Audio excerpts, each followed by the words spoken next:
What's up, y'all? I wasn't even gonna record this, but I thought that it ended up, working out really well. And so, what I'm doing right here is what you are seeing is ChatGPT Atlas, which is ChatGPT or OpenAI's new browser, which you can, instead of going into agent mode where it pops up its own window, it is in your window. And so, as you can see right now, it is in my YouTube, my Minnesota Dunkers YouTube channel, where Minnesota, just for some context, the Minnesota Dunk Squad is something that I founded. It's a group of guys in Minnesota who, all enjoy dunking, and we get together and we dunk. And I help set them up with events, I post videos, stuff like that.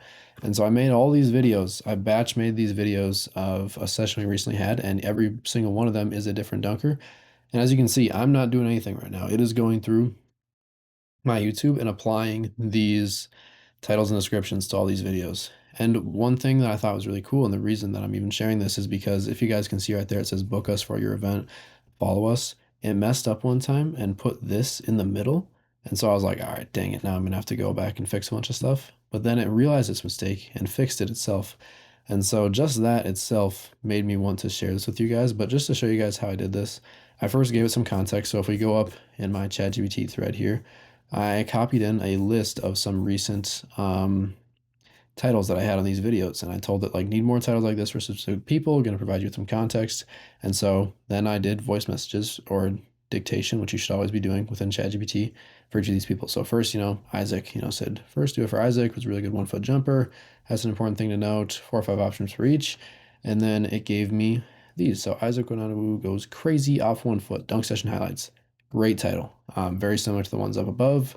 Sounds pretty good. I was surprised. All these are really good.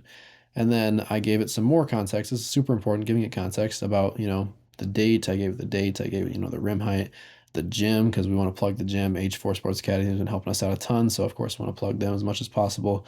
And then it came up with all these descriptions for each of them. So now it's not only giving me titles, but it's also giving me descriptions. These are very solid. So from the session on 8/23/24, Isaac had a very strong day and hit several new dunks off 1 foot. Huge shout out to H4 Sports Academy and Adidas for letting us use their space. This session took 4 at H4. That's a little repetitive, but whatever. You can see it's pretty good. All these are pretty good. And then I gave it just a tiny bit of context for each of these next people. So Rich, who is a 6 foot dunker, did some crazy dunks. Did the same thing for Rich. All these are very solid. King James, again, some more context. Top high school basketball prospect. And then I took this entire thread once I got all these for everybody, every single video, and I gave it to a ChatGPT Atlas thread. And now, while I'm doing this, while I'm talking, I was going to go shower, but I felt like I needed to record this and show you guys because I just love this. It's a very practical way of using Atlas. While I could be going and doing something else, this is working. And while this is working, I could also go and start up another thing very similarly on a different channel. So then I have tons of work getting done at once. Atlas does have its limitations.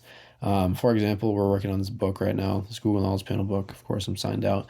And it can't like make direct edits to Google Docs. It has to like, do the request edit, stuff like that. However, you can see it looks like it's already done more than half of these. And so a lot of that boring work is taken away with this AI stuff, with, these agents.